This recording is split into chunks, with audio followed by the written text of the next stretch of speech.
Irak Şam İslam Devleti militanlarının Irak'ın kuzeydoğusundaki ilerleyişi sürüyor. Büyük iç karışıklığın yaşandığı Irak'ta çatışmalar hız kesmeden devam ediyor. Bütün bu gelişmelerle birlikte IŞİD ülkenin batısında tamamen kontrolü sağlamış durumda. Irak'taki radikal Sünni militanlar geçtikleri yerde taş üstünde taş bırakmıyor. Ardından Türkmenlerin yaşadığı Tuz Hurmatu'yu ve Tikrit kentini ele geçiren Irak Şam İslam Devleti Irak'ta terör örgütü Irak Şam İslam Devleti'ne yönelik operasyonlarda Tel Afer'deki hedefler koalisyon uçakları tarafından vuruldu.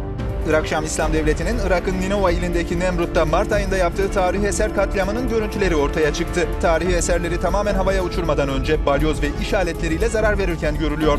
Bir türlü durdurulamayan örgüt Suriye'nin Rakka kentindeki Tapa askeri havaalanını ele geçirmesinin ardından yaklaşık 200 Suriye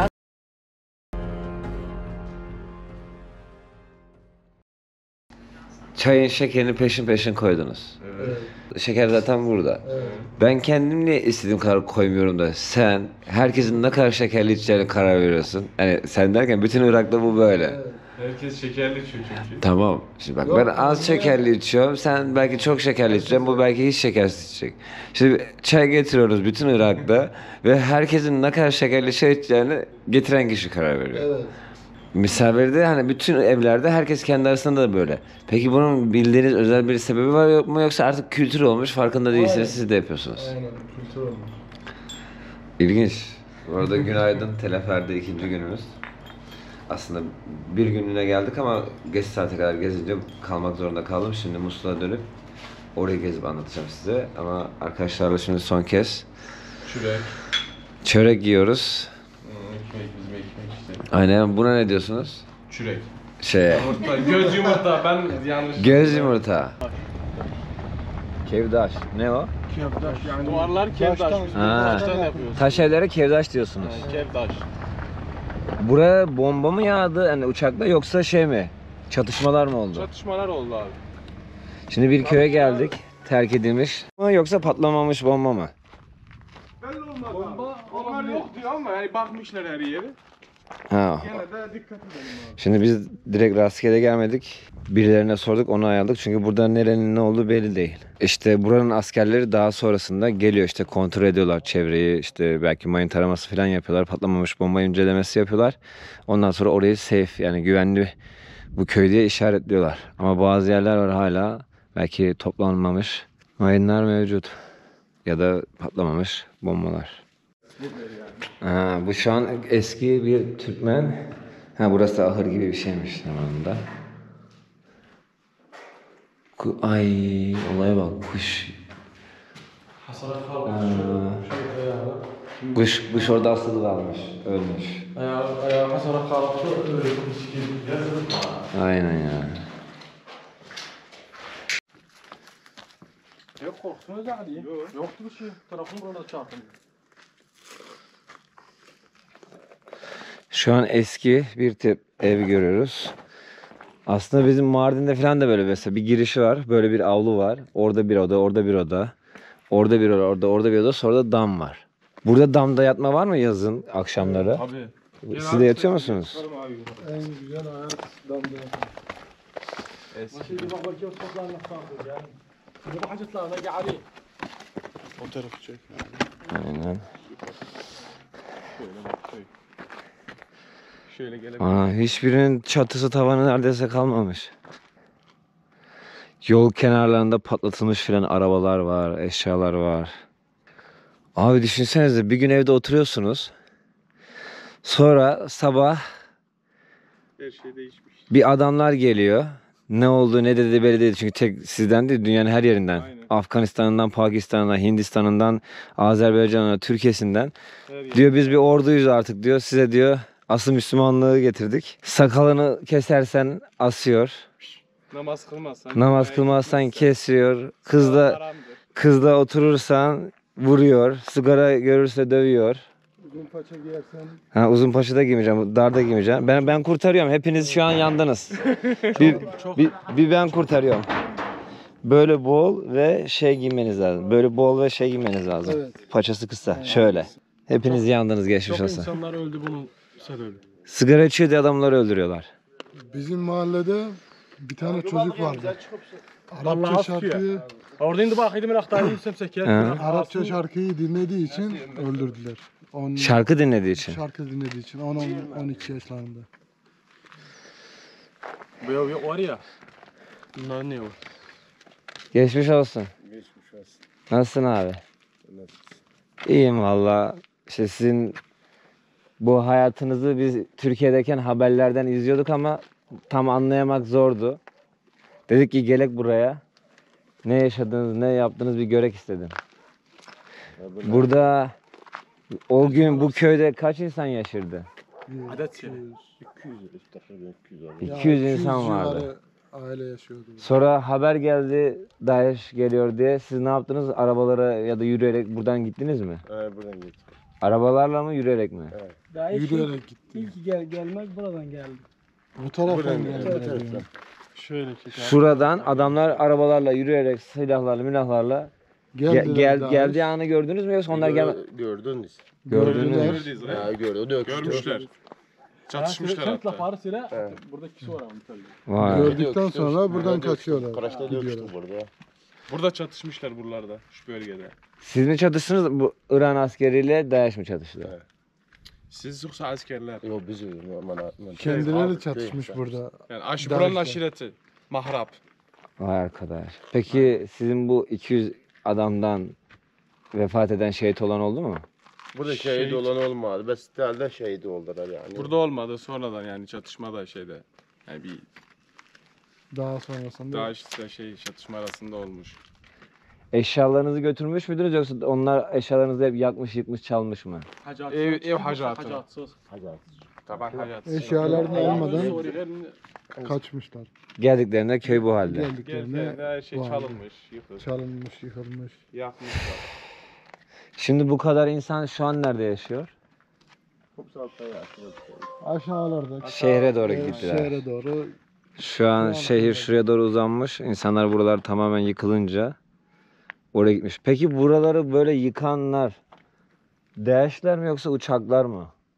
Yani Dağışlar buralar DAEŞ'e- karapladıksa tayarlar vurdu. Daş. Dağış. Niye yıkıyor bir daha gelip yaşamasınlar diye mi? Evet aynen öyle. Vay arkadaş ya. Hatta çıkarken evleri yakıyordular. Burada da mezarlıkları çıkarmışlar mı mezarları? Kabirleri açmışlar burada hiç. Bir neçe kabri açmışlar. Buraları da açmışlar. Birkaç tane. Birkaç Abi tane. aşağısı mı mezar gördüm. Abi adamlar öyle bir şey ki ölüye bile rahat vermemişler. Gelmişler ölüleri kepçelerle ya da kazma kürekle çıkarmışlar. Ölü kemiği yakmışlar mezardaki. Ölmüş adamı yakmışlar yani. DAEŞ'ler buradan geldiğinde buranın ahalisi burada DAEŞ'le çatışmışlar. Buradan girememişler yani. DAEŞ'i buradan sokmamışlar. Evet, DAEŞ'i buradan sokmamışlar, dolanmışlar. Bu aşağıdan dolanmışlar. Aynen. Köyü basmışlar. Kimilerine hikayeler var. Telefon defteri, bir şeyler, evraklar. Ne bakayım. Ha bakın işte bunu DAEŞ'ler yapıyor arkadaşlar. Diğer karşıda, aynen diğer karşıda da onun karşılığı vardır. Burada sokaklara çıkmamak için bakın bu duvarın arkasındaki sokağa çıkıp da yani, kendileri silahın namlusuna girmemek için uzun namlulu insanlar ya da sniperciler etrafta bekliyor ya. İşte o binadan bu binaya geçerken orayı kırmışlar. Bir de gördüğünüz gibi buraya kırmışlar ki binalar arasında geçiş sağlasınlar. Burası da zamanında işte misafir odası. Şimdi biz burada hep gidip konuk oluyoruz ya. İşte o dönemin de misafir odası buymuş. Yani bir Türkmen köyünde şimdi Türkmen yaşantısına, Türkmen evlerine tanıklık oluyoruz ama maalesef kendileri yok. Neredeyse köylerde Türkmenler kalmamış. Dün gittiğimiz köy bile gördüyseniz sadece birkaç hane vardı. Dostum dikkat et. Bakın ta başa kadar duvarları delmişler. Demin anlattığım olay. O köpekler gelmişler.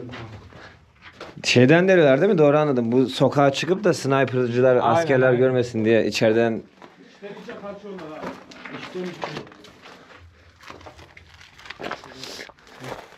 Oha. Vay arkadaş.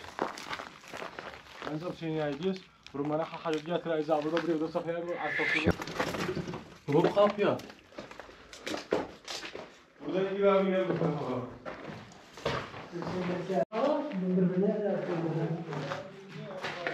Oo, burası bayağı gidiyor. Kara oldu. Nasıl lahtara? Vay nasıl lahtara? Nasıl öyle? Ha? Turan. Turan.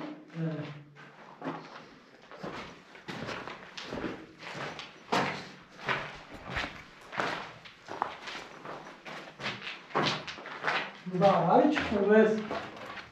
Oha, bütün şu an mahalleyi baştan sona binaların içinden dolanıyoruz. Bu taraflara da gidiyor. Evet.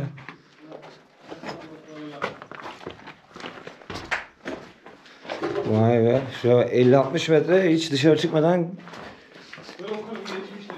geçtik, ha, mutfağa geldik. Girdik buradan çıktık. Bu Türkiye'de olan hepsi nerede? Özümüzün nerede? Çin'de film ettiler. Aynen. Anladım. Falan çekerler burada. Doğru. Türkiye'de olsa düzeltip dizi çekerler burada. Film. Ama basit bir şey. Ta şu en baştan girdik, hiç dışarı çıkmadan şuraya kadar geldik. Şimdi de dama çıktık. Burada da çörek ettikleri şey var. Ekmek yapıyorlar değil mi? Tandır bu. Aynen. Başka şey değil yani. O tender diyelim de buraya ne hani? Ha, bu doğru doğru. Direkt bomba O zaman buraya patlatmışlar. Bak teklif yoktu. Deniz içine. Ha, Bak ettiler mi? Hakkı bağ tatlı tur atıyor. Bir şey divanlar, yataklar, eski kapılar. Oraları da delmişler hep. Köyün sonuna vardık. Burada altta bir tahta koydum. Abi seyri çağır yer. Yok burada. Gel buradan geçme, gel geçme. Gel buradan geç abi. Yala çal. Hoş geldiniz abi. Eyvallah. Ha bak, burası bisiklet tamircisi. Motor, bisiklet.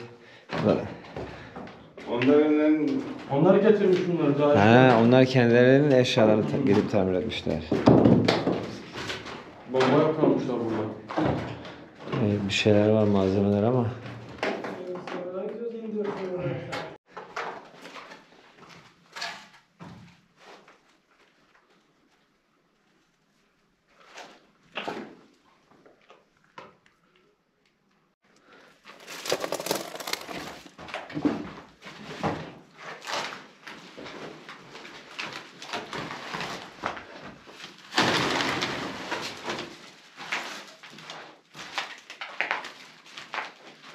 Telefon kitapçı. Nokia var ya. O eski telefon kitapçı. Aynen. Yapmışlar ya. Yok ya, onu değil ya. Ha, evrak kutusu. Dosya şeyi. Dosyaları da yakmışlar.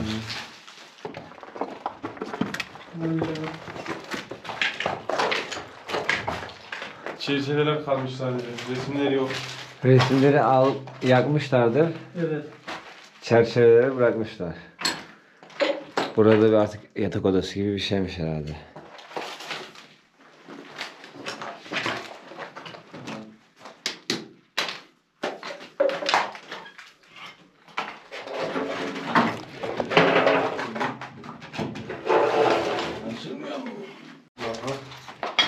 Dikkat et abi. Yaş malda gibi. Bilemiyoruz değil mi abi?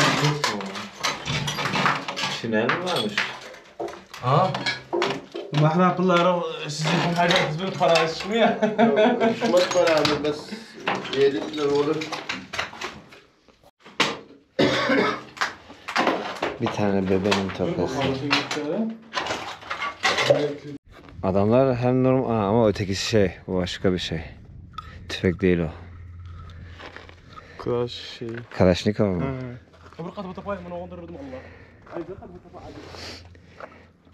Köyün sonuna vardık. Önceki yaşamı az çok tahmin ettik. Kalanları da gördük. Aa burada? Burada Yezidli kadınlara ve kızları toplamışlardı. Sonra? Okulda. Sonra gidip sattılar, öldürdüler. Evet. Oradaki tüneller bütün köyün altına dolaşıyormuş. Şimdi bu insanlar burada DH tam olarak ne kadar yaşadı? 1 yıl, takribi 2 yıl, 3 yıl. Ne şey kaldı burada yani? 3 yıl 8 ay bir daha gö. 3 yıl 8 ay. 3 yıl, 3,5 yıl. Neredeyse 4 yıl. O adamla burada nasıl yaşadı? Yani yemeğini, suyunu kim nasıl getirdi bunu?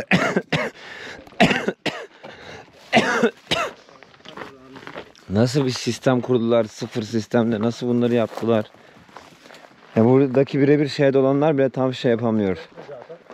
Ya şu destekledi, bu destekledi konu değil yani. Olmuştur onlar eyvallah ama burada bunu nasıl yaşamlarını idame ettirdiler? Burası yani köyün ilk girişi bu taraf aşağıdan. Biraz burası sağlam kalmış. Orada ama kurşun izleri falan var. Şurada bir iki kaç bina okul muydu? Ha, delik deşik. Burada Yezidi kadınlarını Orada mı tutmuşlar? Orada tutmuşlardı. Ondan sonra alıp... Neydi orası? O Yezidilerin olduğu yerin adı? Bu okulda toplanan. Yok, onların yaşadığı şehrin adı neydi? Bu Yezidilerin yaşadığı şehrin adı neydi? Sincar. Yani Sincar'dan aldılar. Buraya getirdiler. Burada esir tuttular senelerce o kadınları. Aynen. Müslüman olanlar kurtuluyordu, olmayanlar da. Abi o insanların psikolojisini düşünsene şu an. İçmez bu cigara. Evet içmem sağ ol abi. 55 kilometre. Bir de bir çukur var abi. Bayağı büyük bir çukur yani. Orada videoları var onu çukurun YouTube'da insanlar Yezdi, Türkmenler hepsini kesip kafasına sıkıp atıyorlar oraya. Daha geçen şeylerini çıkardılar, kemiklerini çıkardılar. Cesetleri varsa hepsini çıkardılar. 3 sene, 3,5 sene. Ama bunun etrafı o zaman kuşatılmış şekilde değil mi? Başka askerler var. Haçlı Şabi. İçeride de onların adamları vardı, DH'ler vardı. Bu binalar o zaman 2-3 yıl burada rahat yaşadılar. Evet. Son artık 3-4 ay Haçlı Şabi ile Irak askerleri geldi. O zaman buraları yıktılar. Aynen. Yıkarak gittiler. Anladım. Yoksa burada yaşarlarken yıkmadılar. Yok. Kendileri yaşıyordu burada. Bunlara o zaman yemeğe, ekmeğe, suyu kim veriyordu, getiriyordu? Kimse bilmiyor. O kendileri de yapıyorlardı yani. Tamam, malzemeyi kim getiriyordu? Onlar gidip şehirlerden topluyorlardı. Yağ mı alıyorlar? Yani demek istedi, burada bütün zorluklara rağmen, bütün savaşlar, iç karışıkları, bütün bunlara rağmen biz Türklüğümüzü, Türkmenliğimizi unutmadık. Hep yaşattık yani. Bütün zorluklara rağmen. Türkiye'den geldiğimiz için de geldiğiniz için sevindik. Hep bekleriz. Daha önce hiç Türkiye'den gelen oldu mu buralara bakmaya? Burada yok. Yok gelmemiş yani. Ama tarafa memleketine gelmiş olan. Ha, gördüm gazeteci gelmiş. Geldi. Şey mi? Gazeteci olmayan mı? Evet. Gazeteci olmayan tek kişi sen. Bakın şimdi bir araba patlatmışlar. Araba yolun kendine bekliyor. Şimdi arabanın içinde oralarda da arabanın içinde şimdi insan vardı. Ama 2 sene 3 sene boyunca Ali arabadan o insanları gelip alamadılar mı? Aldılar. Kemik olarak aldılar. Tamam yani 2 sene sonra yani 3 sene sonra. Aynen. İlk patladığında yani alamadı. Yok. Öyle kalmış yani savaşla kalmış. İşte millet dönünce 3 yıl 8 ay sonra dönüyorsunuz, millet arabada direksiyonda patlamış duruyor. Aynen. Sayısız aslında yol kenarlarında araba gördüm şu ana kadar. Mesela seni atıyorlar, öyle nasıl hissedeceksin yani öyle? Yani bir suç işlediği için o tepeye insanları çıkartmışlar, idam edecekler. Milleti de buraya topluyorlarmış. Bakın yaparsanız size de böyle yaparız. En çok zina yapanları buradan atıyorlar. Orası da un fabrikası galiba değil mi? Un fabrikasından aşağı atmışlar. Of, yoruldum ya. Ben neler dinledim abi ya ben kaç gündür. Geziyorum Memo, dünyaya geziyorsun, hayat sana güzel. Buraya kolay kimse gelemez abi. Valla bu saatten sonra daha gelirler mi? Daha anlamadım. Gel seni benden ayırma. Gel seni benden ayırma. Sen benimsin, bendenim. Hem benimsin ben seninim. Saddam Hüseyin'in adına yani herkes Saddam'ın camisi diye biliyor ama yıkılmış, kullanılmıyor yani. Saddam'ın camisini de vurmuşlar bombayla.